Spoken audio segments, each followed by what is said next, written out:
last but not least, we have Matteo Camerini, right, who is a PhD student or PhD candidate in history and philosophy of sciences and technology at Université Paris-Cité, in co-tutorship with ICSS Cive Natura at the University of Leuven. He worked on a thesis on the concept of actual infinity in Spinoza, Hasdai-Kreskas, and Georg Cantor. So today, Matteo will be talking about Spinoza's complex treatment of actual infinity, which we learned from Deleuze and Merleau-Ponty as the hidden secret to modern philosophy. So his presentation title will be The Abyss and the Horizon, Spinoza's concept of actual infinity between Affirmatio and Negatio. So the floor is yours. Thank you very much. So, let's speak about infinity. And today I will present I will attempt to relate two central concepts of Spinoza's philosophy. The first one is the one of this conference, that is negativity, negation. And the second one is that one on which I work, is the concept of actual infinity, that I think that plays together a fundamental work and a fundamental role in Spinoza's philosophy, and one cannot be think without the other. Today I don't have an infinite time, unfortunately. I'm sorry. So I will try to arrive where I can with our reasoning. It's not a complete article, it's just some suggestion I will present to you. I hope it will enjoy a discussion. As my grandfather says, you go straight on, and when you arrive to a point, plant a tree. And so. First, we must ask what do we mean by infinity, and what we mean by actual infinity. In Greek philosophy, beginning with the pre-Socratics, infinity consists with a negative idea.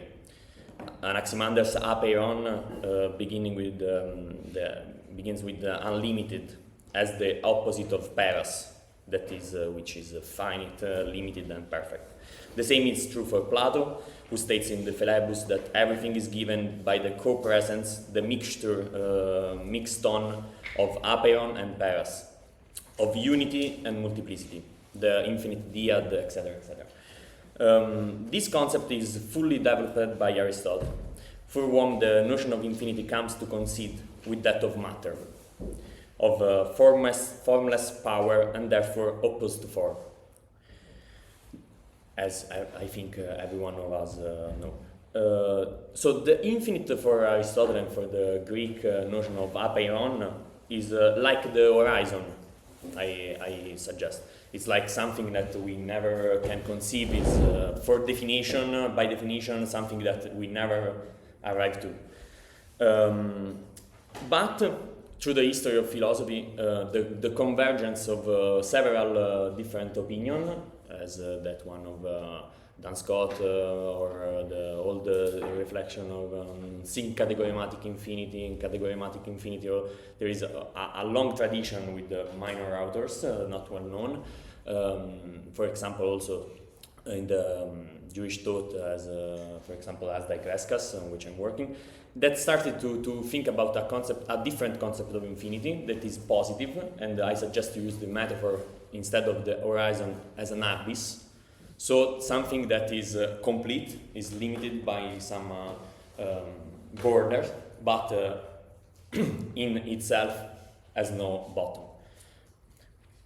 And so I think with this we can revindicate also the notion of the abyss that Hegel uses against Spinoza to say that Spinoza is substance infinity in Spinoza is the negative and the abyss and the dark shapeless abyss. No, I think in some way the abyss, it's not a negative notion, but it's the affirmation within borders of an infinity, and it's different from the negative idea of something that is only in potency and we never arrive to. So in the book 3 of Metaphysics, Aristotle distinguished by 3 meanings of the word infinite. That is, first, which by its nature cannot be traversed or measured, as the voice is not visible. The second is that which has an interminable path in itself, or at least for us, We can never arrive to this end. And third, that which, under the respect of addition or division of both, never present an end, so an infinite process of increasing or division. So, analyzing then a negative concept of the infinity on the basis of which Aristotle feels authorized to formulate a conclusion contrary to that which he reports as current opinion, which ascribes a positive value to the infinite, regarding it as a that outside of which there is nothing more, which will therefore come to be perfect and total. So Aristotle summarized this concept with the famous formula infinitum actu non datur. The infinite is never given in act, but always in potency. There are two main arguments against the actual infinity that will be useful to remember for the Spinoza's analysis. The first is the Euclid axiom that the whole is always greater than its parts. And this is a constant axiom during all the history of philosophy. The second, which is partly based on the first one, as Tony Levy remarks in his Figure de l'Infini, the second one is that cannot exist an infinity greater than another infinity.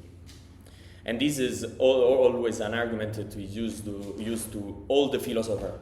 Altabrisi demonstration, Galileo demonstration in the discourses, etc., etc. And also Spinoza mentioned it to say that it's not true, but we will arrive to that. But these two axioms, the whole is always greater than the part, and we cannot conceive an infinite greater than another, are the two bases to have a negative idea of infinity. So infinity is something that we never reach, and if we conceive it, it's only the whole that it's never comprised or determined. So this conception remains unchanged until Cantor and his set theory, when Dedekind came to define the infinite set as the set whose element can be placed in one-to-one correspondence with his own subset. So the whole is no more greater necessarily to his parts. If a set that is a given multiplicity is infinite, it is equipotent with respect to one of its parts. With Cantor's theory of transfinites, we then come to conceive the possibility of an infinite greater than the others, whose powers increase indefinitely. Cantor, with this theory of sets and transfinite numbers, succeeded in demonstrating the possibility of an actual infinity and continuous infinity, different from the absolute infinity of God or substance. Cantor's theory is very simple. According to German mathematician, using the notion of convergent series and limit, it is possible to conceive of an infinite succession of natural numbers, for example, 0, 1, 2, 3, 4, and as an infinite set that instead of tending to infinity, to an horizon, tend to a precise transfinite number, that is omega, whose power is perfectly determinable, and from omega it is then mathematically possible to construct sets that progressively increasing power. So we have 0, 1, 2, 3, no? Are you following me? No, it's simple. 0, 1, 2, 3, no? We naturally think that if we go straight on, we never arrive to a point. No, we arrive to the horizontal 8, no? The symbol of infinity. So something that we cannot conceive. It's the Descartes infinity, the example of the sea, no, the horizon, etc. But Cantor, and I will demonstrate that is based on Spinoza, is we can use that symbol as a determinable power. And if we say that 0, 1, all the series of natural number tend to a determinate power, we can conceive greater powers. For example, the continuous number power. That is, for example, from 0 to 1. If we use a real number, not discrete number, and we pass to the continuous quantity, we have from 0 to 1 a power that is greater, from 0 to 1, greater than all the series of natural number that is discrete. No? So, for example, this is very important, because if we took as a metaphor, but not so much as metaphor, and we relate this through Spinoza's theory, we see that, for example, when Spinoza speaks about a continuous quantity, that is, in my opinion, nothing different from the law of variation, of internal variation. The continuous is the law of internal variation. And I will try to discuss this in relation with the negation. And the fact is that it's not the notion of increasing or a measuring or a measure or a process, so a power, a potency that leads us to think about the infinitely affirming things. But it's the fact that in an infinity we can support an infinity of variation. So something that is continuously varying itself without stopping to express an individual. No? The relation between plural individual and the res singularis, for example. And it's interesting maybe to show you that from the history of philosophy, that this new perspective inaugurated by Cantor is based precisely on Spinoza's philosophy, not only because I'm trying to do this type of metaphor, but also because there are in the Cantor's works many and several references to Spinoza. But I'm working on a manuscript found by Paolo Bussotti and Christian Tapp in 2009. They wrote an article, it's interesting but it's short. I'm working with Paolo Bussotti on this manuscript of 1871-72, where Cantor, at the age of 26, commented all the Spinoza's ethics, point by point. And so we have the reference, no? And Cantor himself declared his love for Spinoza's theory of actual infinity, and also with Spinoza's theory of negation and omnis determination is the negation. And but he uses in a completely different way from Hegel. For Cantor, omnis determination is a negation. It means that when we arrive to say that something is determined, so for example the power of the continuous or the natural number, so when we arrive to a determiner things, we can negate it and continue to the process of increasing powers. So we can step over. So it's not the Hegelian thought about the negation and determination relation, for whom I suppose the determination comes before. No, we are posing one essence and then that is determined, and then we need to step over. For Cantor is like for the fact that a next power poses itself, and it's similar to Spinoza for himself too. The fact that a power, a different kind of power, posits itself, needs to the first power to arrive to a limit. I will explain better. Sorry. And with my English, if I speak a little bit faster, I became like a Zizek that I start to speak like that. And so what I will try to show today is how these two concepts, negation and actual infinity, works together in Spinoza's thought.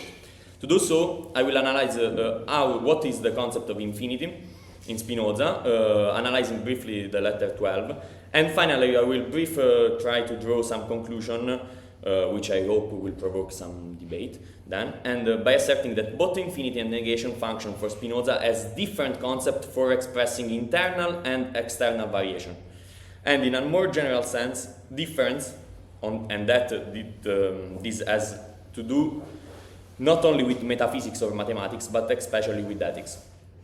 In summary, I will attempt to show that, first, the concept of infinity in Spinoza is a positive and simple, not composed concept, and not a negative one, and ontologically precedes the concept of finite. And this is, I think, we don't have a problem with this. The second is that infinity is the affirmation of an essence in his interiority and in his internal variation and differentiation. 3, that there are different types of infinities other than the absolute and totality, and I think it's not a problem with these two.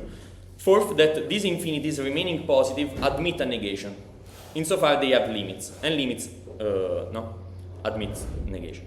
Fifth, that negation is the form of external difference.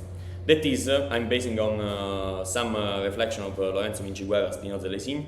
That is how the affirmation of a non-absolute nature is always conceiving in relation to an exteriority or an environment, an ecosystem that affirms itself and it requires to possess it. Negation is thus the environmental affirmation of difference, while the infinite is the affirmation of difference inside an essence. So, to affirm that the infinity for Spinoza is a positive concept, we have several evidences, and I will go short on this.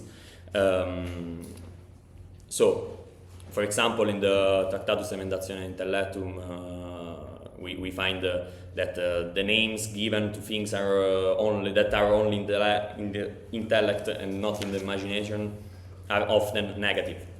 For example, infinite, incorporeal, etc. And also from the fact that they negatively express many things that are really affirmative. And conversely, for example, uncreated, independent, infinite, etc. And Spinoza continues to say, because the contraries of these are much more easily imagined. They occur first to the earliest man, and they used positive names. We affirm and deny many things because the nature of words, not the nature of things, allows us to affirm them. In other words, end of quotation. In other words, Spinoza says that the affirmation of the finite and the denial of the infinite are granted by words and not by the concept themselves, which on the contrary admit only an affirmative concept of the infinite and a negative concept of the finite. Then again in the TIA, Spinoza states that speaking about the properties of the intellect, we know that at the end of the Tractatus, he says that at the third property, that the ideas that it form absolutely express infinity, but determinate ideas it forms from the others. The fourth is that it forms positive ideas before negative ones, and the fifth is that it perceives things, the intellect, not so much under duration as under a certain space of the eternity and in an infinite number. Or rather, to perceive things, it attends neither to number nor to duration, but when it imagines things, it perceives them under a certain number, determinate duration and quantity. Spinoza therefore overturns the idea that the infinite is constructed by the idea of the finite. The infinite is not composed of finite parts at all, as he says also in Ethics 1, Proposition 15, Scholium, and Letter 12, but precedes the concept of its parts. So we don't arrive to the concept of infinite by the addition of finite, but the concept, the power of infinity precedes then the possibility of division, and we know. So I will briefly analyze letter 12 because I think it could be interesting for you, particularly on the example of non-concentric circle that is very famous. I will briefly show you, if it's interesting for you, the origin that is in the card and how this could help us to say something more on infinity and biology.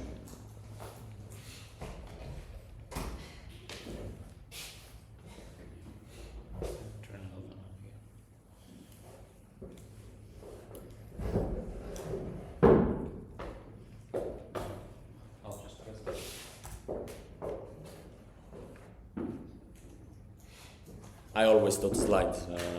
I never had to present slides. So, now philosophy doesn't require really slides. Okay. Okay. Now this is I am just an overturn on aesthetics. No, you can go. Just this is 1947 Matisse Icarus in his collection Jazz. This is papier collé. And I use this always to show how the overturn of the different conception of Spinoza of infinities in artistic history, in history of art. It's very interesting, this painting, because Matisse paints the sun which to Icarus is tending to, not outside him, but inside him. So it's very beautiful for me. So when I spoke about the abyss and the horizon, no, the infinity, the not outside us, okay.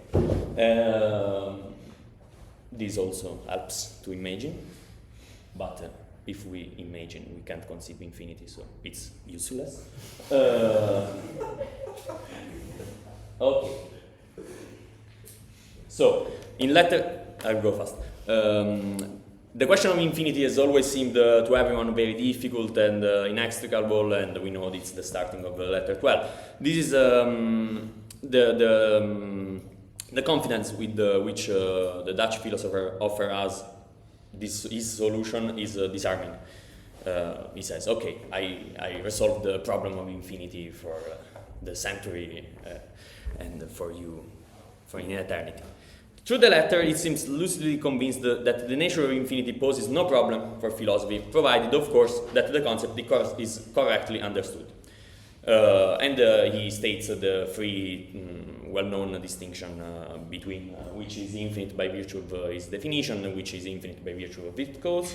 The second is which is infinite because it's unlimited, and which is infinite because it's limited but not measurable.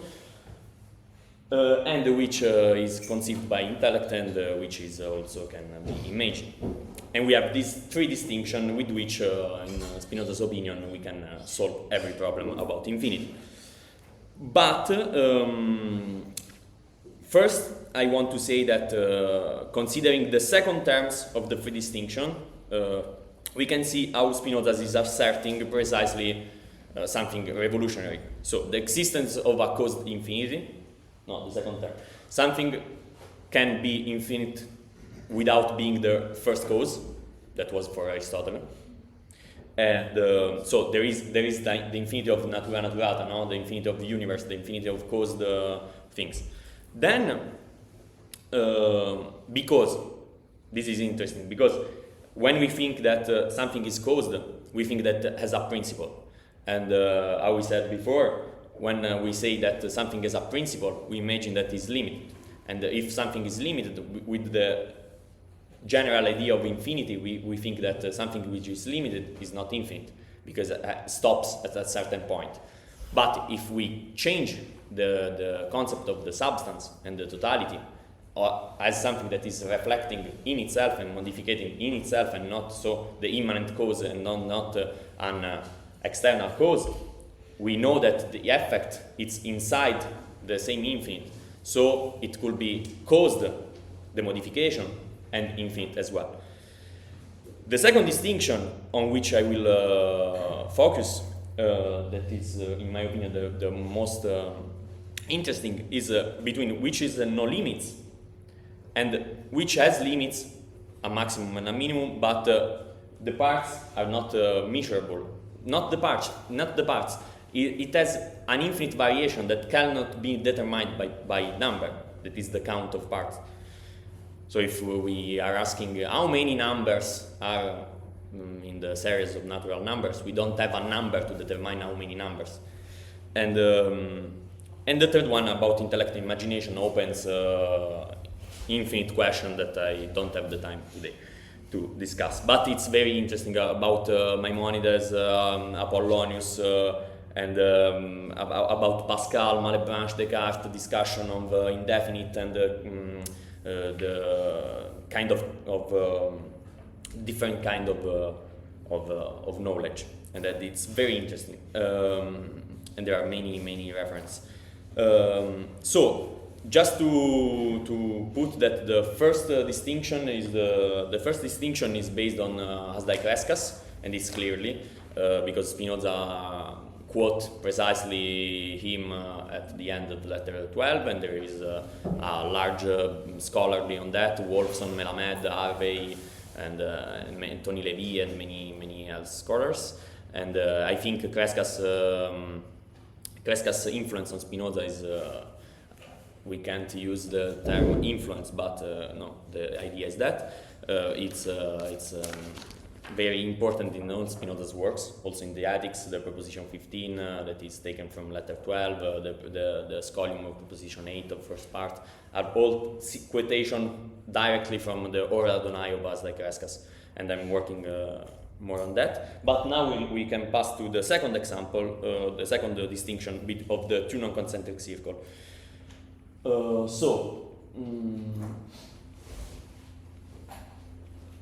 Okay, we have this image that is very famous.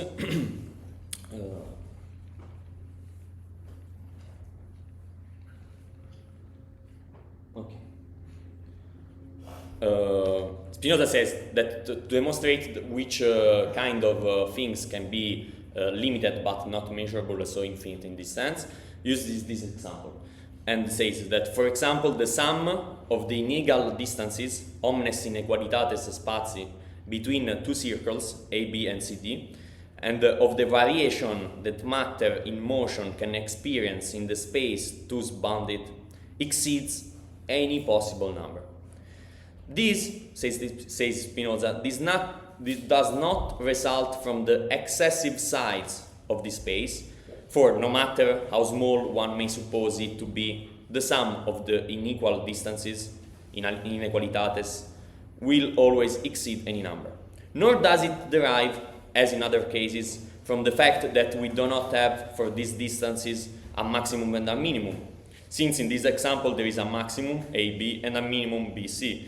It derives only from the fact that the nature of space, I add, that is continuous, between two non-concentric circles does not admit of a fixed number of unequal distance. If we wanted to determine numerically, that is the count of part, the sum of all these unequal distances, we would have to make a non-circle at the same time. So in Spinozan studies, old and new, end of quotation. In Spinozan studies, old and new, this geometrical example has to be interpreted in countless ways as a proof of Spinozian actualism, as a metaphor, as something mystics. I read really, trust me, everything about this example. However, only Geroux and someone else before him, Leibniz, have studied the historical and theoretical origin of the example, and also Florian, and the connection between it and the identical figure that we found in Descartes' Principia Philosophiae. It's sufficient, for example, one of the most important studies on Spinoza's mathematics from Fabrice Saudier relates this example to the Van Schoten Exercitationum Mathematicorum. But the example isn't in Van Schoten. But it's simple to open the René Descartes' Principia Philosophiae of Spinoza's to see the same figure on the front page. To return to the historical origin of the example, so we find it in Descartes' Principia Philosophiae of 1644, in the second part, paragraph 33 and 34.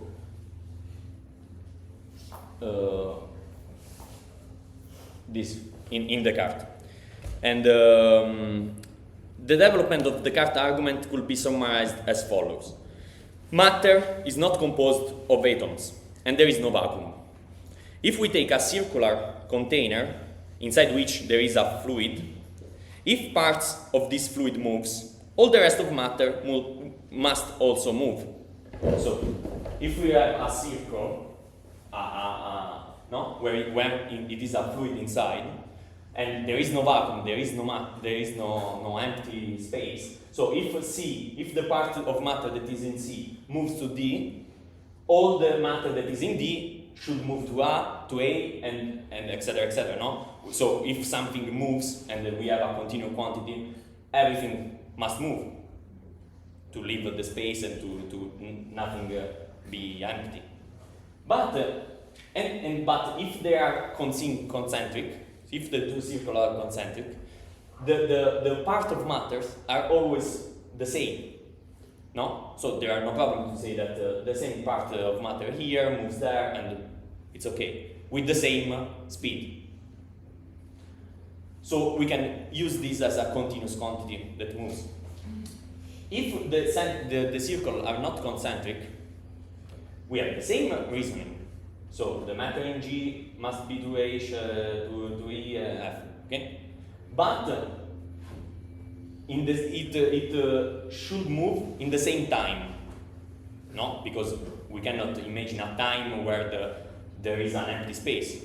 No, but if we need that the time in which it's moving is the same, there is a problem, because the matter here in G is more than the matter in E. No. So how a bigger matter can move and replace a place where the matter is less? And Descartes says they has different speed. So the matter here moves with less speed than the matter in E. But if we imagine that every different part of space and matter has different speed, for Descartes philosophy, we have, if a different part of matter that has a different speed, it's actually divised. So if we say, we know that inside a circle we have an infinity of variation of space, we have an infinity variation of matter and of speed. And if we have an infinite part of matter with different speed, this part of matter are actually divided and infinite.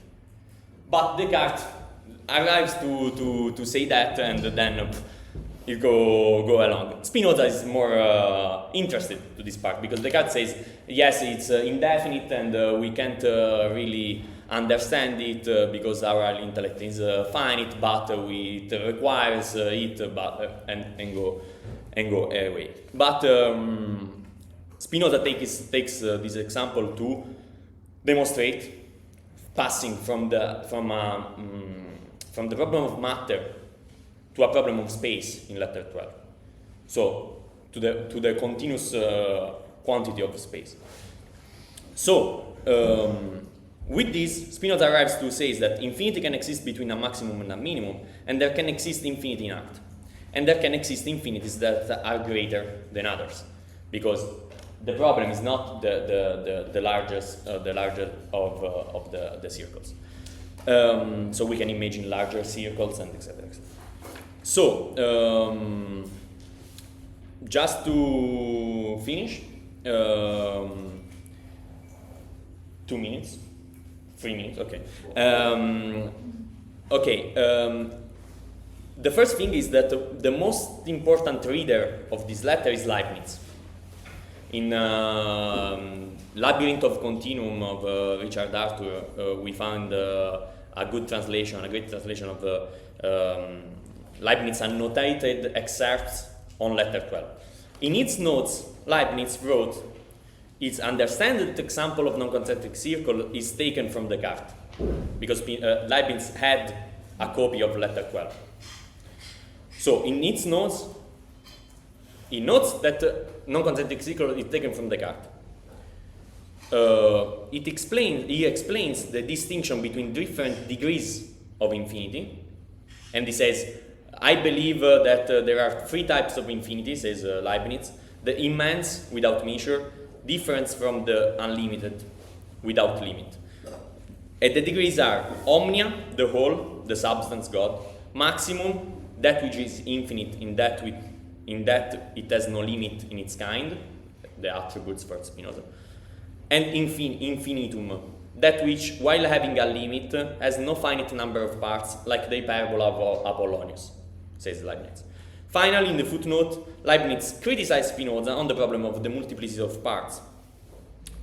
How can we say, says Leibniz, that one multiplicity is greater than another if we do not assign a number to it? So,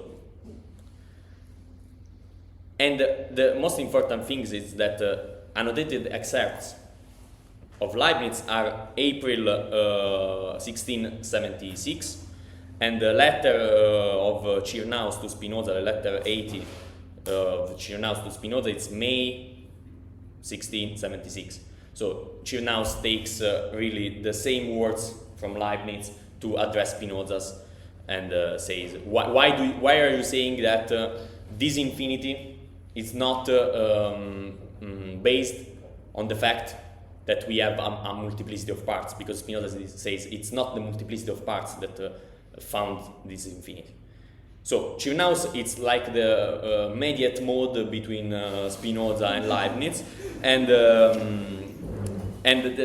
answer of Spinoza is very interesting because it allows us to understand more, one, how Spinoza is inside a mathematical problem. So Spinoza is not the metaphysician, while Descartes and Leibniz are the mathematicians. Spinoza is as well, in the history of philosophy, posed in the same problems, in the same analysis, and in the same thought history of Descartes and Leibniz. So we as Spinozists, we must do more, I think, to let emerge this position of Spinoza in his epoch. But this is not so much important, and I'm no one to say that. But the fact is that Spinoza, the answer of Spinoza is very interesting because they have the Spinoza's position is the same of Bernoulli against Leibniz, because Leibniz says we can use differential and infinitesimal quantity. We can, so this is I stop with that. But Leibniz says if we have infinitesimal quantities actually divided, we can say that this infinitesimal quantity tends to a limit. Okay? So it's not a problem to say that the infinitesimal variation arrives to 1. So 1/2, 1/3, 1/4, plus arrives to 1. 10 to 1. It's not a problem for Leibniz. But for Spinoza, this infinitesimal quantity doesn't exist. So for Spinoza says that there is a multiplicity of parts. Means to have an infinity of finite parts. And if imagine an infinity of finite parts, we have the totality of the space. Okay? An actual sum of finite parts determines the totality of the nature for Spinoza. It's an Archimedean quantity. So the interesting thing with the idea of negation here is that I think that when we say that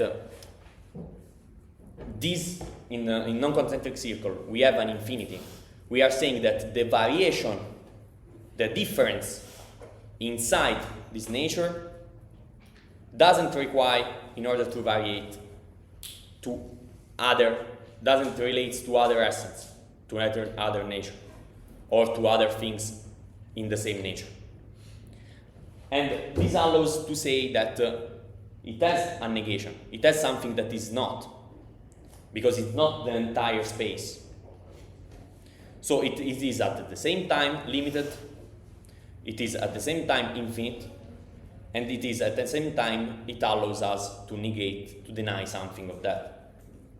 And so the negation, I think, it's a system of difference, a position of relative affirmation outside an essence, and infinite. I think Spinoza is suggesting us the infinite is the internal variation and law of the difference inside. And thank you very much and for your attention.